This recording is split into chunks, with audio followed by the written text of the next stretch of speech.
সাদিয়া মামলার আসামি। এখন আপনারাই ঠিক করেন সাদিয়ারে বাসায় রাখবেন কিনা। কে কারে অপমান করছে তার প্রতিশোধ সবাই সুযোগ বুঝে নেওয়ার চেষ্টা করতেছে।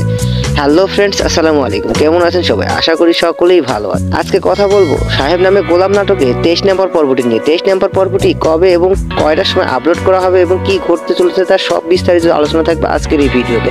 তাই ভিডিওটি না টেনে দেখুন এবং ভিডিওতে লাইক করে না থাকলে লাইক করে চ্যানেলটি সাবস্ক্রাইব করে দিন। তো ভিউয়ার্সরা, আমরা দেখতে পেয়েছি গত পর্বগুলোতে সাদিয়ার সাথে বর্তমান অমানবিক যে আচরণগুলো হচ্ছে তার জন্য দায়ী কিন্তু একমাত্র গোলাম। কারণ গোলামের কারণেই সাদিয়া আজ এই অসুবিধার মধ্যে পড়েছে। এখন সাদিয়াকে সাহেব নিজেই তাকে বাইরে থেকে বের করে দিচ্ছে, দেওয়ার প্ল্যান করতেছে। তো আসলে এটা কি ঠিক?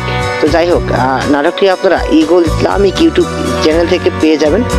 আর নাটকটি আগামী 2 থেকে 3 দিনের মধ্যেই পাবলিশ করা হবে।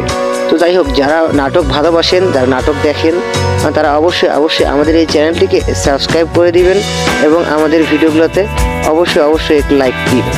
ঠিক আছে, সবাই ভালো থাকবেন, সুস্থ থাকবেন। আবারও দেখা হবে নতুন কোনো আপডেট ভিডিওতে। দেখা যাক কি হয়। মসজিদ মেম্বার বলেছে আল্লাহ তাআলার রহমত কিন্তু তোমার পক্ষেই থাকবে না, একদিন না একদিন আমার পক্ষেও আসবে।